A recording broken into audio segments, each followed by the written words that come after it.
আমার খানিকটা দেরি হয়ে যায় জুতোয় পেরেক ছিল। না, ইদানিং জুতোয় পেরেক থাকে না, তবে আমাদের অনেকটাই দেরি হয়ে যায় কারণ রাস্তায় অনেক টোটো ছিল।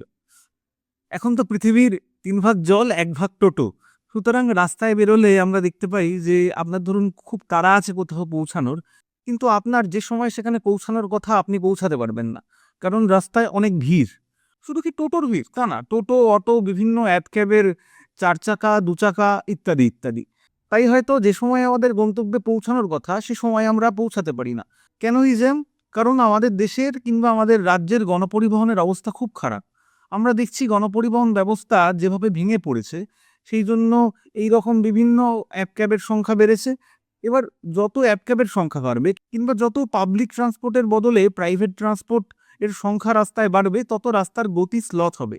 তাই আমাদের অনেকটা সময় হাতে নিয়ে বাড়ি থেকে বেরোতে হয়, কিন্তু এ নিয়ে কেউ কথা বলে না। এবার যারা টোটো চালাচ্ছেন তাদের প্রতি কি আমাদের কোনো রাগ থাকা উচিত? না।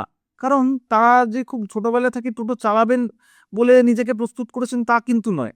তারা যে কাজটা করতে চেয়েছিল সে কাজটা তারা করতে পারেনি। কেন সে কাজটা তারা করতে পারেনি? কারণ তাদের কাজের সুযোগ দেওয়া হয়নি। দেশের বেকারত্বের সংখ্যা বাড়লে আরো নানা সমস্যার সম্মুখীন আমাদের হতে হয়।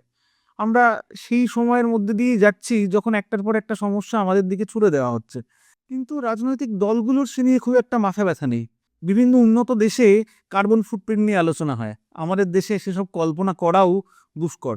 সেসব নয়, ছেড়েই দিলাম। কিন্তু গণপরিবহন নিয়ে যদি কথাবার্তা না হয়, গণপরিবহনকে কিভাবে আরো এফেক্টিভ করা যাবে সে নিয়ে যদি আমাদের আলোচনা না হয়, তাহলে কিন্তু আমরা ধীরে ধীরে আরো লস হতে থাকবো। রাস্তায় জ্যাম বাড়বে, রাস্তায় ভিড় বাড়বে। আমাদের গন্তব্যে পৌঁছাতে ধারাবাহিকভাবে দেরি হয়েই যাবে।